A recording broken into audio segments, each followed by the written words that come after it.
नमस्कार दोस्तों, आपका मेरे YouTube चैनल हिंदी कहानी पर स्वागत है। आज मैं लेकर आया हूँ तीर्थ नगरी उज्जैन महाकाल के निवास की सुंदर अनसुनी कहानी। महाकाल की नगरी उज्जैन। अमृत मंथन बंटवारा। उज्जैन में देवताओं और दैत्यों ने मिलकर जो सागर मंथन किया था और उसमें से जो सामग्री निकली थी उसका बंटवारा उज्जैन में ही किया गया था और जिस स्थान पर किया गया उसे रत्न सागर तीर्थ के नाम से जाना जाता है। क्रमशः ये सामग्री निकली थी, एक विष, दूसरा बहुत सा धन रत्न मोती, तीसरा माता लक्ष्मी, चौथा धनुष, पांचवा मणि, छठवा शंख, सातवां कामधेनु गाय, आठवां घोड़ा, नौवां हाथी, दसवां मदिरा, 11वां कल्पवृक्ष, 12वां अप्सराएं, 13वां भगवान चंद्रमा, 14वां भगवान धन्वंतरी अपने हाथों में अमृत के कलश को लेकर निकले। जब भगवान शिव की तपस्या कामदेव ने भंग की तब भगवान की दृष्टि मात्र से कामदेव भस्म हो गए। तब उनकी पत्नी रति ने भगवान शिव से कामदेव को जीवित करने की प्रार्थना की। तब भगवान ने उन्हें क्षीर स्नान और शिवलिंग के पूजा के लिए कहा। तब रति देवी ने वैसा ही किया, जिससे कि उन्हें कामदेव पुनः पति रूप में मिले। जिस स्थान पर रति ने प्रतिदिन क्षिप्रा नदी में स्नान कर जिस शिवलिंग का पूजन किया वह उज्जैन में आज भी मनकामनेश्वर मंदिर से जाना जाता है। विश्व में 7 सागर का अस्तित्व है। संभव नहीं है कि सामान्य व्यक्ति 7 सागर में स्नान कर सके, इसलिए प्राचीन काल में ऋषियों ने उज्जैन में ही 7 सागरों की स्थापना की, जो कि आज भी उज्जैन में विद्यमान है, जो इस प्रकार है।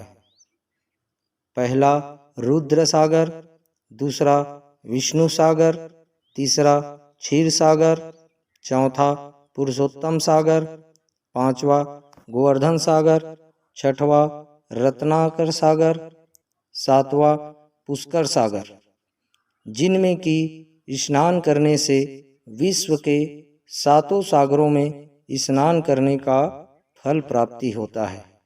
उज्जैन में आज भी राजतंत्र ही है।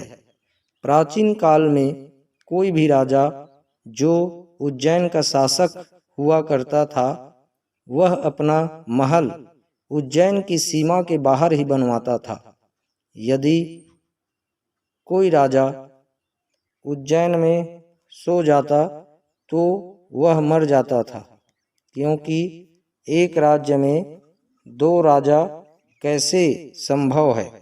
यहाँ के राजा भगवान महाकाल माने जाते हैं और रानी माता हरसिद्धि, जो 51 शक्तिपीठ में से एक है। यहाँ के सेनापति काल भैरव प्रत्यक्ष रूप से मदिरा का पान करते हैं। जब जब भगवान महाकाल पालकी में सवार होकर निकलते हैं तब तब उज्जैन के निवासी भगवान महाकाल का स्वागत उसी प्रकार करते हैं जैसे महाराजा का। माता पार्वती ने भगवान शिव को पति रूप में पाने के लिए एक वट वृक्ष का रोपण कर उसके नीचे बैठकर घोर तपस्या की, जिससे कि भगवान शिव उन्हें पति रूप में प्राप्त हुए। जिस वृक्ष के नीचे तपस्या की थी उसे एक समय मुगल हमले में काट दिया गया था, पर वह एक ही रात्रि में पुनः हरा भरा हो गया। तब मुगल सैनिकों ने उसे फिर काटकर उसके ऊपर विशालकाय लोहे के तवे जड़वा दिए, पर पुनः एक ही रात्रि में वह वृक्ष तवों को फाड़कर पूर्व स्वरूप में आ गया। तब मुगल सेना डर कर वहां से भाग खड़ी हुई। वह वृक्ष उज्जैन में आज भी विद्यमान है, जिसे सिद्धवट मंदिर के नाम से जाना जाता है। भगवान राम वनवास के दिनों में उज्जैन में आए थे और उन्होंने भगवान गणेश की स्थापना की और राम जी और सीता जी ने मिलकर उनका पूजन किया, जो आज भी उज्जैन में चिंतामण गणेश के रूप में जाने जाते हैं। इसी मंदिर परिसर में एक कुआं भी है, जिसे लक्ष्मण जी ने माता सीता की प्यास बुझाने के लिए एक ही बाण में निर्मित किया था। ओम नमः शिवाय। इस प्रकार हम महाकाल की नगरी जो उज्जैन है, उनके महत्व और जो अनसुनी कहानी थी उनके बारे में जाने। दोस्तों, नई और अच्छी मोटिवेशनल, पारिवारिक, रोचक, दिल छू लेने वाली कहानियों और पौराणिक कथाओं को जानने के लिए आप मेरे YouTube चैनल हिंदी कहानी को सब्सक्राइब अवश्य करें, ताकि जो भी वीडियो अपलोड करूं वो सबसे पहले आपके पास पहुंचे। धन्यवाद। आप हमेशा खुश रहें, मुस्कुराते रहें। जय महाकाल। हर हर महादेव।